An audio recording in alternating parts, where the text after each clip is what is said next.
मैं अर्जुन गुप्ता स्वागत करता हूं आपका मेरे YouTube channel maths with Gupta sir में। हेलो स्टूडेंट्स, तो आज हम बात करने वाले हैं बैंकिंग एग्जाम्स में पीओ के कैडर में जो हमारे इंटरव्यू होते हैं उनके बारे में। तो सबसे पहले हम ये जान लें कि इंटरव्यू आखिर होते किस लिए हैं और क्लर्क के एग्जाम में इंटरव्यू क्यों नहीं होते हैं, सिर्फ पीओ में ही क्यों होते हैं। तो पहली बात ये कि क्लर्क एक ऑफिशियल वर्किंग में सबसे छोटा पद होता है, ठीक। तो सिचुएशन को, किसी भी विषम सिचुएशन को और सिचुएशन को हैंडल करने के लिए जो स्ट्रेटजी किसी पीओ के अंदर होती है वो पीओ क्लर्क के अंदर नहीं देखी जाती मतलब वो हमारा चुपचाप प्री मेंस निकाल के आता है और अपने सबसे निम्न स्तरीय कामों को बैंक के अंदर करता है, ठीक। लेकिन उसकी गलतियों को देखना, किसी भी सारे क्रियान्वयन को देखना, हर चीज को चलाए रखना, क्यों कैसे क्या होना, ये सबका कार्यभार किस पर होता है? पीओ पर होता है, ठीक। किसी भी बैंक की मेन वर्किंग जो होती है वो कौन देखता है? एक पीओ देखता है, ठीक है।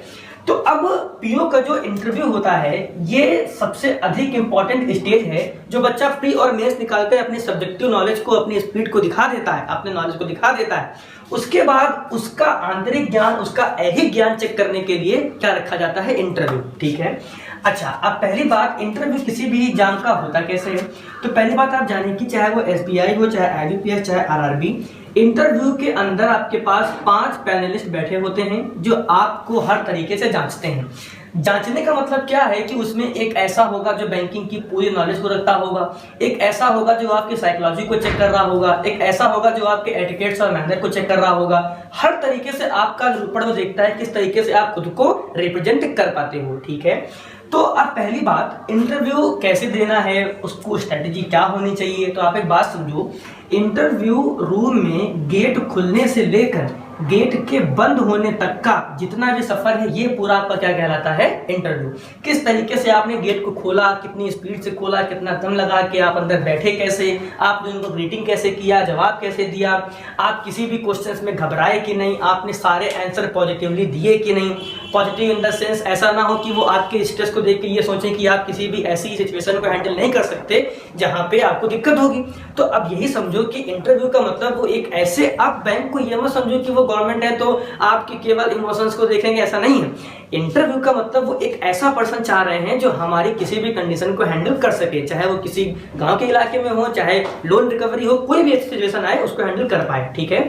अच्छा, अब एसबीआई का इंटरव्यू और आईबीपीएस का इंटरव्यू, जैसा कि मेरे विद्यार्थियों से बात हुई, हम उसके अकॉर्डिंग आपको बताना चाहेंगे कि जितने भी बच्चों ने अभी तक एसबीआई का इंटरव्यू दिया है हमारे जानने में, तो उन्होंने एक बात बताई कि एसबीआई के इंटरव्यू में वैसे तो वो कुछ भी पूछ सकते हैं, लेकिन मेनली वो आपका बैकग्राउंड जानना चाहते हैं कि आप किन किन विषयों में रुचि रखते थे पहले, या आपने अपना ग्रेजुएशन, पोस्ट ग्रेजुएशन किन किन चीजों किया है, आप आखिर किस स्ट्रीम से आगे बढ़े हैं, उसके हिसाब से आपको वर्क को अलॉट करते हैं, ठीक है। तो जैसे कुछ बच्चे बीटेक किए होते हैं तो उनको ऐसे कई कामों में लगा देते हैं जहां वो बीटेक का हेल्प ले पाए। आप समझ पा रहे हो? मतलब बैंकिंग नॉलेज वगैरह तो पूछते ही हैं, आपको सब कुछ चेक करते हैं, लेकिन मेनली वो आपके बैकग्राउंड पे काफी ज्यादा वर्क करते हैं।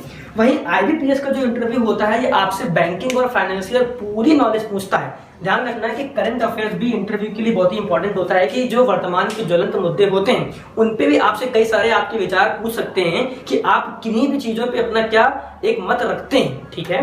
तो 2-3 बातें आपकी बहुत जरूरी हैं। क्या क्या? पहली बात कि आपका एजुकेशनल बैकग्राउंड कैसा रहा है, दूसरी बात आपकी जो बैंकिंग नॉलेज है वो कैसी है, और तीसरा आपका क्या होता है? Current affair. ये 3 बातें आपको इंटरव्यू ध्यान रखनी होती हैं, और दूसरी बात एटिकेट्स एंड मैनर्स तो होते ही जो आपको इंटरव्यू में दिखाने होते हैं, ठीक है। अच्छा, तो अब इस इंटरव्यू के बाद किसी भी एग्जाम में एक फाइनल कट ऑफ बनती है, इंटरव्यू के आपके मार्क्स भी जोड़े जाते हैं, ठीक है। तो अब सबसे पहले हम बात कर लेते हैं एसबीआई की। जैसे आपने पहले देखा कि एसबीआई का मेंस कितने का होता है? 250 नंबर का, ठीक। तो एसबीआई ही एक ऐसा पीओ का एग्जाम है जो पर्सनल इंटरव्यू के साथ साथ कैंडिडेट्स का ग्रुप डिस्कशन भी करवाता है और उसके हिसाब से उनको मार्क्स देता है। तो पूरा जो आपका interview GD plus pi section होता है 50 नंबर का होता है, जहां पे इंटरव्यू आपका 30 मार्क्स का और ग्रुप डिस्कशन आपका 20 मार्क्स का होता है, ठीक। तो 250 नंबर का मेंस और 50 नंबर का जीडी पीआई, तो इस 250 को वो कन्वर्ट करते हैं 75 में, और जीडी पीआई के 50 को वो कन्वर्ट करते हैं 25 में। तो ये पूरे 100 नंबर में आपकी एक फाइनल कट ऑफ बनाई जाती है, ठीक है। तो 2018 में 100 में से कट ऑफ कितनी गई थी? 50.79, ठीक है, जस्ट आधी। और 2019 में कट ऑफ कितनी गई थी? 54.11, ठीक है। तो 75 आपका जो आपका रिटर्न होता है ऑब्जेक्टिव क्वेश्चंस मेंस में 250 कन्वर्ट करते हैं, 50 नंबर की जीडी तय को 25 नंबर में, कुल कट ऑफ कितनी बनती है? 100 नंबर में, ठीक है। अच्छा, दूसरी बात, जो आपका आईबीपीएस का होता है उसमें जीडी का पोर्शन नहीं होता है, केवल आपका पर्सनल इंटरव्यू होता है पूरे 100 मार्क्स का। तो आपने पीछे देखा कि इसका मेन 225 नंबर का है और इसके पर्सनल इंटरव्यू 100 नंबर को 20 नंबर में कन्वर्ट करते हैं और इस 225 नंबर करते हैं 80 नंबर में, तो कुल आपके 100 नंबर में कट ऑफ बनती है, ठीक है। तो क्योंकि आपका पेपर मेंस वाला टफ ही होता है, वहां कट ऑफ कम ही जाती है, इसीलिए आप देखेंगे जो फाइनल कट ऑफ है उस फाइनल कट ऑफ में 2018 में जो कट ऑफ गई थी वो 43.87 और अभी 19 का कट ऑफ नहीं आया है जो कि 1 अप्रैल को आना था, वो एक्सटेंड हो गया है, लेकिन मोस्ट एक्सपेक्टेड ये कट ऑफ भी 41 से 43 के बीच ही हो सकती है। अच्छा, जो आरआरबी का पीओ होता है इसके इंटरव्यू में मेनली देखा जाता है कि आप ग्रामीण क्षेत्र से जुड़े हो कि नहीं, आप जिस स्थान पे जिस राज्य से अपना इंटरव्यू दे रहे हो आपको वहां की भाषा पे कमांड है कि नहीं, ठीक है। मतलब आपका रहन सहन पुराना और किस तरीके से आप ग्रामीण क्षेत्र को अच्छे से जानते हो, क्योंकि भाई नाम ही है रीजनल रूरल बैंक, इसको उन्हीं में काम करवाना। जो बच्चे इसका मीन्स क्वालिफाई करके आए हैं उनके पास नॉलेज तो है ही, तो उस स्थान को किस तरीके से वो समझ के अपना काम कर सकते हैं, इसी के लिए इसके इंटरव्यू में आपको ग्रामीण पोर्शन का जानना बहुत जरूरी है। हालांकि कोई जरूरी नहीं कि आपसे वो उसी के बारे में बात करें, लेकिन फिर भी आपको अपने क्षेत्र के बारे में बहुत कुछ पता होना चाहिए, ठीक है। अच्छा, तो आरआरबी का इंटरव्यू भी आपके 100 नंबर का होता है। पीछे आपने देखा कि इसका मीन्स 200 मार्क्स का था, ये कन्वर्ट होता है 80 में और इंटरव्यू आपके 100 नंबर को कन्वर्ट करते हैं 20 में, तो इसकी भी कुल कट ऑफ कितने बनती है? 100 नंबर में। तो 2018 में कट ऑफ थी 55.28 और 2019 में यही कट ऑफ कितनी थी? 50 मार्क्स, ठीक है। तो आप समझ सकते हो कि इंटरव्यू एक बहुत बड़ी चीज है जो आपकी पूरे पर्सनालिटी को चेक कर लेता है कि आप आखिर में हो क्या, आप किसी भी बैंक के अच्छे से कार्य को संभाल सकते हो या नहीं, ठीक है।